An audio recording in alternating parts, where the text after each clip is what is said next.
नमस्कार दोस्तों, मैं उदय वीएनकेडी स्टडी पोर्टल के यूट्यूब चैनल में आपका स्वागत करता हूं। आज हम इस वीडियो में भाषा व लिपि चैप्टर के बारे में पढ़ेंगे, जो आपकी आने वाली हर एक एग्ज़ाम के लिए महत्वपूर्ण होगा, खासकर जिसमें हिंदी पूछा जाता है। तो देखिए, इस छोटे से वीडियो में हम बहुत चीज़ें पढ़ेंगे, तो चलिए देखते हैं। और दोस्तों, यदि आपने अभी तक चैनल को सब्सक्राइब नहीं किया है तो सब्सक्राइब जरूर कर लीजिएगा। तो चलिए शुरू करते हैं। देखिए, हमारा जो टॉपिक है भाषा व लिपि। देखिए, पहला पॉइंट है यहाँ पर, देखिए भाषा। देखिए, भाषा किसे कहते हैं?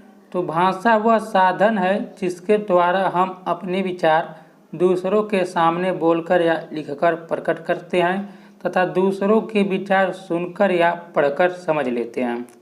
तो भाषा किसे कहते हैं? तो देखिए, भाषा वह साधन है जिसके द्वारा हम अपने विचार दूसरों के सामने बोलकर या लिखकर प्रकट करते हैं तथा दूसरों के विचार सुनकर या पढ़कर समझ लेते हैं।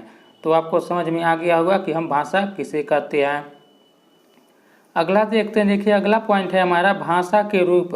तो देखिए, हमारे देश में भाषा के 3 रूप मिलते हैं। तो देखिए, हमारे क्या हर देश में भाषा के 3 रूप मिलते हैं। यहाँ पर देखिए, हमारे देश में भाषा के 3 रूप मिलते हैं। तो देखिए, पहला है बोलियां, दूसरा है परिनिष्ठित भाषा और तीसरा है राष्ट्रभाषा। तो भाषा के कितने रूप मिलते हैं? तो देखिए, 3 रूप मिलते हैं। कौन कौन? पहला बोलियां, दूसरा परिनिष्ठित भाषा, तीसरा राष्ट्रभाषा। अब देखिए, बोलियां किसे कहते हैं, यानी बोलियां के बारे में जान लीजिए। तो देखिए, इसे क्षेत्रीय भाषा की बोली कहते हैं। बोली भाषा का वह रूप है जिसे साधारण जनता अपने समूह या घरों में प्रयोग करती है। और यह भी जान लीजिए, भारत में लगभग 600 से अधिक बोलियां बोली जाती है, जैसे भोजपुरी, मगही, ब्रजभाषा, अवधी इत्यादि। तो क्या समझे, बोलियां किसे कहते हैं? तो देखिए, बोली वह रूप है जिसे साधारण जनता अपने समूह या घरों में प्रयोग करती है। भारत में लगभग 600 से अधिक बोलियां बोली जाती है, जैसे भोजपुरी, मगही, ब्रजभाषा, अवधी इत्यादि। तो देखिए, इसे हम बोली कहते हैं। अब आपको समझ में आ गया होगा। उम्मीद करता हूँ बोलियां किसे कहते हैं अब आपको समझ में आ गया होगा। दूसरा देखते हैं। देखिए, दूसरा है परिनिष्ठित भाषा। तो देखिए, इसे मानक भाषा भी कहा जाता है। यह भाषा व्याकरणनिष्ठ होती है। इसका प्रयोग शिक्षा, राजकाज, पत्रकारिता, साहित्य आदि में होता है। अंग्रेजी में इसे स्टैंडर्ड लैंग्वेज कहा गया है। तो देखिए, परिनिष्ठित भाषा किसे कहते हैं? तो देखिए, यह भाषा व्याकरणनिष्ठ होती है। इसका प्रयोग शिक्षा, राजकाज, पत्रकारिता, साहित्य आदि में होता है। अंग्रेजी में इसे स्टैंडर्ड लैंग्वेज भी कहा गया है। तो इसको याद रखिएगा। अगला पॉइंट है हमारा राष्ट्रभाषा, यानी तीसरा जो है राष्ट्रभाषा।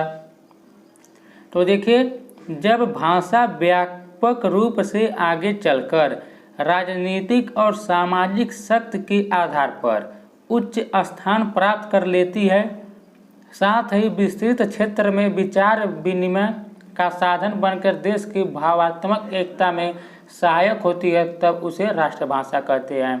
तो राष्ट्रभाषा किसे कहते हैं? जब भाषा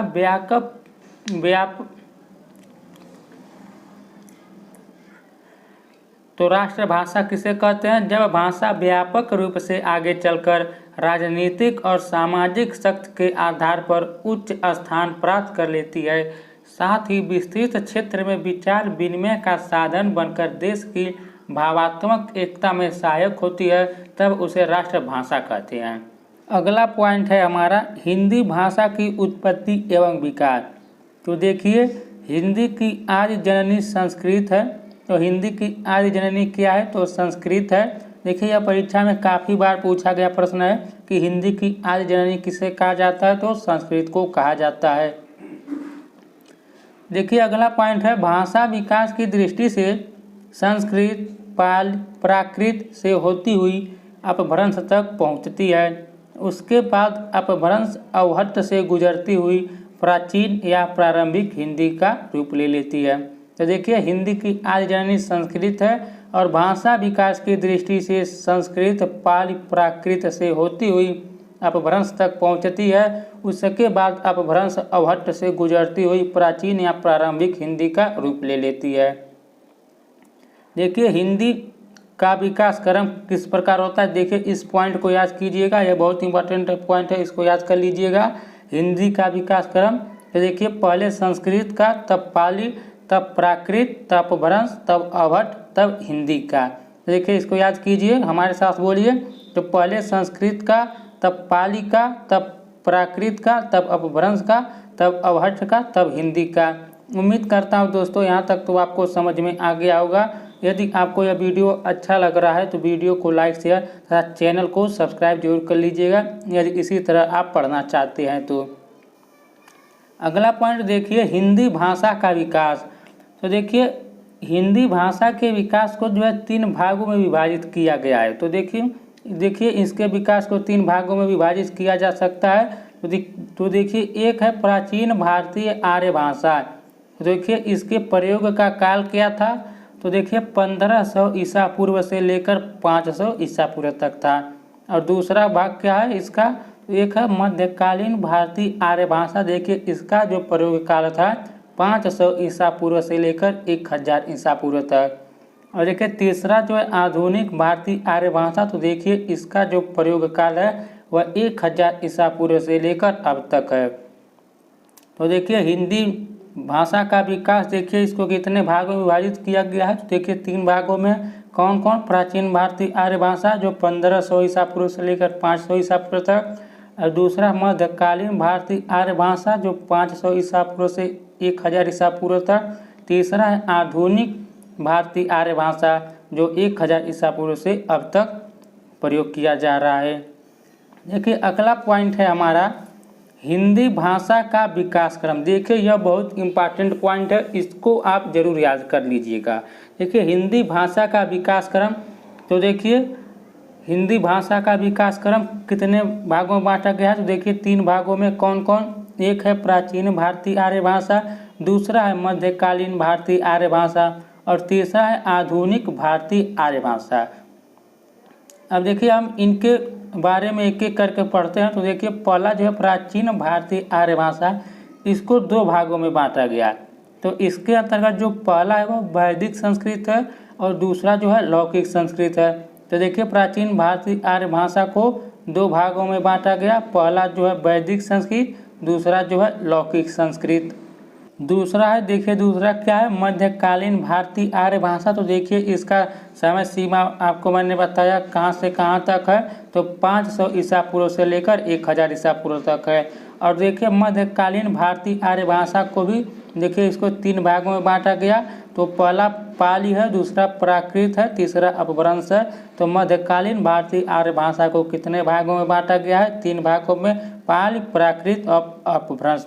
तो देखिए पाली, प्राकृत, अपभ्रंश की जो उत्पत्ति हुई मध्यकालीन भारतीय आर्य भाषा से हुई है। और देखिए तीसरा हमारा जो पॉइंट है यह आधुनिक भारतीय आर्य भाषा। तो देखिए इसका जो प्रयोग काल है वह 1000 ईस्वी से लेकर अब तक है। तो देखिए इसके अंतर्गत कौन कौन भाषा आता है, तो देखिए बंगला, उड़िया, असमिया, मराठी, गुजराती, पंजाबी, सिंधी। तो देखिए आधुनिक भारतीय आर्य भाषा के अंतर्गत कौन कौन भाषा आती है, तो बंगला, उड़िया, असमिया, मराठी, गुजराती, पंजाबी, सिंधी। तो देखिए क्या समझे, तो देखिए भाषाओं के विकास को 3 भागों में बांटा गया है, एक प्राचीन भारतीय आर्य भाषा, दूसरा मध्यकालीन भारतीय आर्य भाषा, तीसरा है आधुनिक भारतीय आर्य भाषा। अब देखिए प्राचीन भारतीय आर्य भाषा को 2 भागों में बांटा गया, वैदिक संस्कृत और लौकिक संस्कृत। अब फिर देखिए मध्यकालीन भारतीय आर्य भाषा को 3 भागों में बांटा गया, पाली, प्राकृत, अपभ्रंश। और देखिए आधुनिक भारतीय आर्य भाषा को जो है देखिए इसको बंगला, उड़िया, असमिया, मराठी, गुजराती, पंजाबी, सिंधी आदि भाषाओं में बांटा गया। इसको याद रखिएगा। इसका यदि आप स्क्रीनशॉट ले ले तो बढ़िया है, क्योंकि यह आपके लिए काफ़ी महत्वपूर्ण रहेगा यदि आप इसका स्क्रीनशॉट ले ले तो। अब आगे बढ़ते हैं। देखिए अगला जो है हिंदी की उपभाषाएं। तो देखिए यह भी इम्पॉर्टेंट तथ्य है, इससे भी एग्जाम में काफ़ी बार प्रश्न पूछता है। तो देखिए हिंदी की उपभाषाएं, तो देखिए हिंदी की कितनी उपभाषाएं हैं, यहाँ पर देखिए 5 हैं। कौन कौन, तो देखिए पश्चिमी हिंदी, पूर्वी हिंदी, बिहारी हिंदी, राजस्थानी हिंदी, पहाड़ी हिंदी। तो देखिए आप याद कीजिए, हमारे साथ बोलिए, पश्चिमी हिंदी पहला, पूर्वी हिंदी दूसरा, बिहारी हिंदी तीसरा, राजस्थानी हिंदी चौथा, पहाड़ी हिंदी यह 5वां। तो क्या पहले पश्चिमी हिंदी, पूर्वी हिंदी, बिहारी हिंदी, राजस्थानी हिंदी, पहाड़ी हिंदी। अब उम्मीद करता हूँ आपको पांचों उपभाषा याद हो गया होगा। अब देखिए, अब पश्चिमी हिंदी के अंतर्गत कौन कौन बोली आती है, अब इसको देखिए। तो देखिए, ब्रजभाषा, खड़ी बोली, बुंदेली, हरियाणवी, कन्नौजी। तो देखिए यह जो है यह पश्चिमी हिंदी के अंतर्गत आती है। तो पश्चिमी हिंदी के अंतर्गत कौन कौन भाषा आती है, तो ब्रजभाषा, खड़ी बोली, बुंदेली, हरियाणवी और कन्नौजी जो है यह पश्चिमी भाषा के अंतर्गत आती है। देखिए इसको छोटा मत समझिएगा, क्योंकि एग्जाम में इसी तरह प्रश्न दे देता है कन्नौजी हिंदी किस उपभाषा के अंतर्गत आती है। तो क्या याद रखिए, तो कन्नौजी हिंदी जो है पश्चिमी हिंदी उपभाषा के अंतर्गत आती है। इसी तरह एग्जाम में जो है प्रश्न देता है, इसी में से पूछता है कि यह भाषा किस उपभाषा के अंतर्गत आती है। देखिए दूसरा है जो पूर्वी हिंदी। तो देखिए पूर्वी हिंदी के अंतर्गत कौन कौन भाषा आती है, अवधी, बघेली, छत्तीसगढ़ी। तीन भाषा कौन कौन, अवधी, बघेली, छत्तीसगढ़ी। और बिहारी हिंदी के अंतर्गत कौन सी भाषाएं आती है, तो मैथिली, मगही, भोजपुरी। तो क्या होगा, मैथिली, मगही, भोजपुरी। और देखिए राजस्थानी हिंदी के अंतर्गत मारवाड़ी, जयपुरी, मेवाती, मालवी, ये जो है सभी राजस्थानी हिंदी के अंतर्गत भाषाएं आती है। और देखिए पहाड़ी हिंदी के पूछे तो गढ़वाली, नेपाली, कुमाऊनी। तो देखिए यह जो है पहाड़ी हिंदी के अंतर्गत आता है। तो देखिए याद कर लीजिए, पश्चिमी हिंदी के अंतर्गत कौन कौन भाषा आती है, तो ब्रजभाषा, खड़ी बोली, बुंदेली, हरियाणवी, कन्नौजी। और पूर्वी हिंदी के अंतर्गत अवधी, बघेली, छत्तीसगढ़ी। बिहारी के अंतर्गत मैथिली, मगही, भोजपुरी। राजस्थानी हिंदी के अंतर्गत मारवाड़ी, जयपुरी, मेवाती, मालवी। और देखिए पहाड़ी हिंदी के अंतर्गत जो आती है गढ़वाली, नेपाली, कुमाऊनी। तो देखिए उम्मीद करता हूँ आपको यहाँ तक समझ में आ गया होगा और आपको याद भी हो गया होगा। अगला देखिए कुछ नोट के यहाँ पर देखिए हिंदी के अंतर्गत 5 उपभाषा तथा 18 बोलियाँ आती है। तो देखिए हिंदी के अंतर्गत 5 उपभाषा और 18 बोलियाँ आती हैं, इसको याद रखिएगा। यह परीक्षा में काफ़ी बार पूछा गया टर्म है, तो इसको याद रखिएगा। और देखिए अगला पॉइंट है, खड़ी बोली को कौरवी भी कहा जाता है। तो देखिए खड़ी बोली को जो है कौरवी भी कहा जाता है। और देखिए यह भी कभी कभी प्रश्न पूछ लेता है कि खड़ी बोली को कौरवी बोली किसने कहा। तो देखिए राहुल सांकृत्यायन ने खड़ी बोली को ही कौरवी का रूप दिया है। तो खड़ी बोली को कौरवी रूप किसने कहा, राहुल सांकृत्यायन। और देखिए अगला जो हमारा टॉपिक है, हरियाणवी को बांगरू भी कहा जाता है। तो देखिए इसको याद रखिएगा, हरियाणवी को जो है बांगरू भी कहा जाता है। और तीसरा जो टॉपिक है, जयपुरी बोली को ढूंढाड़ी भी कहा जाता है, इसको याद रखिएगा। क्योंकि यह जो है यह जो पॉइंट कर मैं आपको बता रहा हूँ, इसी तरह एग्जाम में विकल्प में दे देता है कि खड़ी बोली को एक और भाषा कहा जाता है, उसका क्या नाम है, तो कौरवी भी कहा जाता है, उसका अगला नाम है। और देखिए यह भी आ जाता है, हरियाणवी को किस और भाषा के नाम से जाना जाता है, देखिए बांगरू भाषा के नाम से जाना जाता है। और तीसरा जयपुरी बोली को किस नाम से जाना जाता है, तो देखिए ढूंढाड़ी के नाम से भी जाना जाता है। उम्मीद करता हूं दोस्तों आपको यह मैंने आज जितना पढ़ाया समझ में आ गया होगा।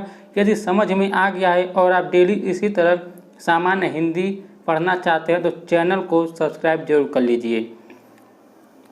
तो इस वीडियो में इतना ही दोस्तों। अब इसका जो अगला भाग यानी जो है वह लिपि हम पढ़ेंगे। देखिए चैप्टर भाषा और लिपि है। आज बस हम भाषा के बारे में पढ़ें, तो भाषा की उत्पत्ति कैसे हुई, भाषा के प्रकार, उपभाषा, भाषा सभी आपको बताया मैंने, आपको समझ में आ गया होगा। अब जो इसका अगला वीडियो जो हम बनाएंगे यानी इसका पार्ट 2 जो होगा वह देखिए उसमें सिर्फ लिपि पढ़ेंगे, भाषा हो गया है, अब अगले भाग में हम लिपि पढ़ेंगे।